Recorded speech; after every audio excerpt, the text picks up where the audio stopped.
Une chose qui concerne beaucoup d'entre vous, c'est la douleur au cou. Et vous avez probablement déjà vu une dizaine, voire une centaine de vidéos qui prétendaient avoir la solution pour soulager votre douleur. Mais savez-vous que certaines de ces astuces douteuses pourraient plus vous aggraver que vous soulager? Je parle des erreurs fréquentes que vous allez voir sur les médias sociaux et je vous donne des solutions qui vont réellement vous aider. Toi aussi tu as mal au cou? Laisse-moi te montrer un exercice absolument incroyable qui va t'aider instantanément à relâcher les tensions que tu peux avoir dans la nuque ou dans les épaules. La première partie, ça consiste à essayer de venir toucher tes oreilles avec tes épaules. Je veux que tu y crois vraiment, tu mets toute ta force, tu essaies vraiment de toucher tes oreilles. Allez, tu montes les épaules, tu montes comme une tortue qui voudrait rentrer dans sa carapace. Et là, tu viens relâcher tout doucement, le plus doucement possible. J'adore l'idée. Tu te défonces les épaules, mais c'est très important de relâcher très doucement. Tout doucement, le plus doucement possible. C'est important que vous sachiez la différence entre un inconfort et une douleur régionale. Toi aussi tu as mal au cou? Parce que même si cet exercice-là est spécial, pourrait, comme tout autre mouvement ou étirement, je veux que tu y crois vraiment, soulager un inconfort, mais absolument pas une douleur. Toi aussi tu as mal au cou? Des diagnostics non spécifiques comme des irritations dans les articulations de votre cou, des pseudo-torticolis, des torticolis sont des sources fréquentes de douleurs où rien n'est endommagé, brisé, coincé, déplacé ou inflammé. Mais une composante dans votre cou est plus sensible, ce qui va causer des douleurs, des pertes d'amplitude de mouvement et le sentiment d'être bloqué. Mais vous risquez d'aggraver votre condition si vous faites cet exercice-là avec une douleur. Toi aussi tu as mal au cou? Parce que le simple fait d'élever les trapèzes et de contracter très fort, tu mets toute ta force, tu essaies vraiment de toucher tes oreilles, va aggraver des pseudo-torticolis, des torticolis, en augmentant sévèrement les spasmes temporairement ou irriter une articulation dans votre cou qui va devenir plus sensible après l'exercice. Ce que vous devez faire avec une douleur au cou, c'est d'identifier les mouvements qui sont plus sensibles que les autres. Par exemple, si la rotation droite va très bien, mais que la rotation gauche vous donne de la douleur d'épincement, ce que vous pourriez faire, c'est régresser le mouvement. Quelle amplitude de mouvement de chaque côté vous êtes capable de faire sans aller jouer dans la douleur, mais dans votre zone confort-inconfort. On peut utiliser sa main pour se donner une résistance des deux côtés, travailler les rotations, les extensions vers l'arrière ou les flexions vers l'avant. Bref, c'est de se trouver un exercice, se donner une résistance et de rester dans les amplitudes de mouvement qui sont confortables pour vous. Et au fil de la semaine, vous augmentez le nombre de répétitions, le nombre de séries ou simplement l'amplitude de mouvement si elle devient mieux tolérée. Mais une chose importante avec une douleur non spécifique, c'est de ne surtout pas avoir de pensée négative vis-à-vis celle-ci. Si elle est incertaine, si elle vous cause des peurs, ça ne sera jamais une bonne douleur et votre cerveau va vouloir protéger la région plus longtemps que nécessaire. Et il serait mieux pour vous de consulter pour mieux comprendre votre situation de santé, retrouver votre autonomie et après ça, intégrer des exercices de renforcement. En ce moment, tu sens que tu as le cou bloqué, tu as souvent des douleurs, et tu as souvent des douleurs, et tu as souvent des douleurs, et ça arrive souvent, mais je vais te donner une solution rapide pour aider à gérer tout ça. Un petit fun fact, le cou ne tourne pas que par les muscles qui sont autour, mais aussi les muscles qui sont le long de la colonne. Pas tant. Un fait intéressant. Un petit fun fact. Mais le mien, contrairement à lui, ce n'est pas de la pseudoscience. Le cou ne tourne pas que par les muscles qui sont autour, mais aussi les muscles qui sont le long de la colonne. Parce que c'est vrai qu'on a des petits muscles qui partent du dos et qui s'en vont au cou. Mais ça va être des muscles qui vont être stabilisateurs et ne vont pas contribuer majoritairement dans les amplitudes de mouvement de rotation de votre cou. Ils sont simplement là pour protéger, pour supporter la colonne vertébrale. Parce que la grande majorité de la rotation, la plus grosse amplitude de mouvement que vous allez retrouver dans votre cou va se retrouver dans les premières vertèbres de votre cou, C1, C2. Et par la suite, tous les segments subséquents inférieurs vont tous contribuer minimalement aux amplitudes de mouvement de rotation. Cependant, travailler le cou et le dos peut aider à soulager une douleur au cou parce que le trapèze va traverser la région cervicale et la région thoracique. Donc, n'importe quel exercice qui va mettre en charge le cou et le dos, si c'est fait dans votre zone de confort, va avoir le pouvoir d'améliorer vos symptômes. Un petit fun fact. Saviez-vous que les études scientifiques continuent de pointer dans la direction que les manipulations dans le haut du dos seraient tout aussi efficaces que les manipulations du cou pour soulager une douleur cervicale? Par conséquent, si les manipulations du cou ne fitent pas avec vos valeurs thérapeutiques ou que vous avez des inquiétudes,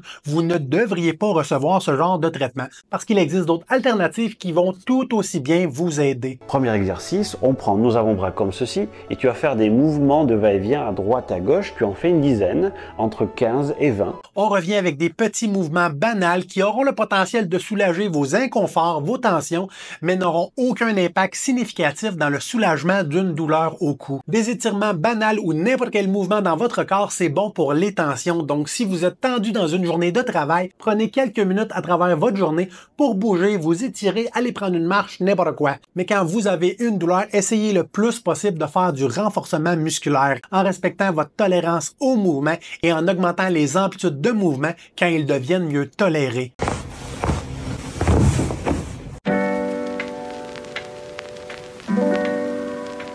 Effectivement, aucun thérapeute ne devrait utiliser une serviette, une sangle pour vous tourner le cou comme un volet. Et de ce qu'on peut voir présentement avec toutes les amplitudes de mouvement du cou qui ont l'air d'être bien tolérées, cette patiente n'a absolument pas l'air d'avoir des restrictions dans ses vertèbres. Cependant, l'étirement que vous allez voir en extension pourrait vous aider à soulager vos tensions. Mais encore une fois, ça risque de rien changer avec une douleur au cou. Qui d'ailleurs, la majorité des épisodes de douleur au cou ne vont pas permettre beaucoup de mouvements en extension ou en flexion. Donc ça risque d'être extrêmement inconfortable, voire même douloureux. De plus, si vous avez de la sensibilité chronique dans votre cou ou vous êtes une personne âgée avec de l'arthrose légère à modérée, voire même sévère, les extensions vont être extrêmement inconfortables et il n'y aurait aucun bénéfice à maintenir une position si ça vous provoque de la douleur. Si vous avez une douleur, une sensibilité chronique qui dure depuis longtemps, la chose qui serait plus appropriée, ça serait de venir mettre votre cou dans le vide, de le maintenir droit, de travailler vos rotations lentement et contrôlées et vos flexions extensions contre la gravité, d'arrêter quand vous vous sentez plus sensible, plus fatigué et de recommencer en respectant votre tolérance au mouvement. Et ce sont des exercices de renforcement comme ça qui auront le pouvoir au long terme d'améliorer une douleur et de rendre des douleurs persistantes chroniques plus tolérables au fil du temps. Waouh, comment je sens les tensions au niveau du cou. T'as vu la posture que t'as? T'as vu la posture que t'as? N'oubliez pas que même quand il est question d'une douleur au cou, d'un inconfort, il n'y a pas de mauvaise posture. Il y a uniquement des mauvaises postures si elles sont maintenues trop longtemps. Et c'est pourquoi vous avez probablement déjà entendu la recommandation de vous lever plusieurs fois dans une journée pour bouger, faire des étirements, n'importe quoi qui va vous mettre en action, parce que ça va vous aider à soulager les inconforts, les tensions qui peuvent être accumulées avec le travail sédentaire. Et ce, même si vous avez une posture entre parenthèses optimale ergonomique. Alors beaucoup d'entre vous dorment avec deux coussins l'un sur l'autre ou avec un coussin qui est beaucoup trop haut.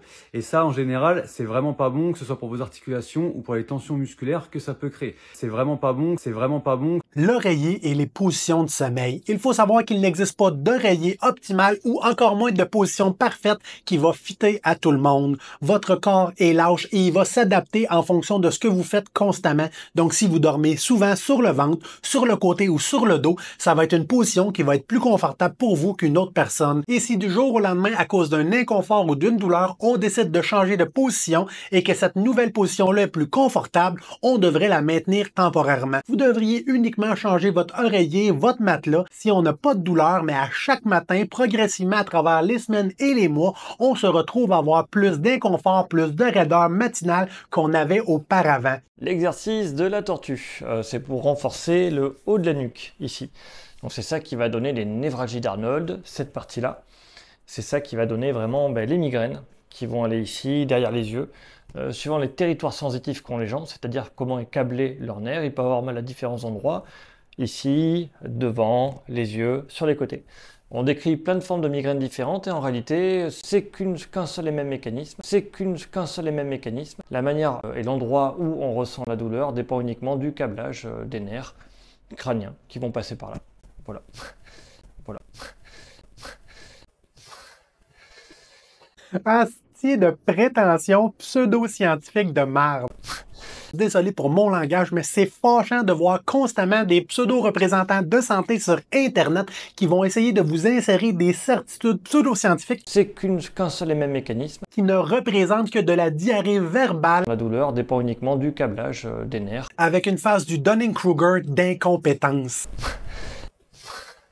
Ça me fâche parce que ça va ouvrir la porte aux personnes les plus vulnérables de consulter avec ce genre de thérapeutes douteux et qui ne seront absolument pas dans leurs meilleurs intérêts. Donc d'avoir un bozo sur les médias sociaux qui vont avoir une attitude généraliste en prétendant qu'eux comprennent la seule solution réelle pour une problématique de santé complexe, c'est extrêmement malhonnête et désagréable à regarder.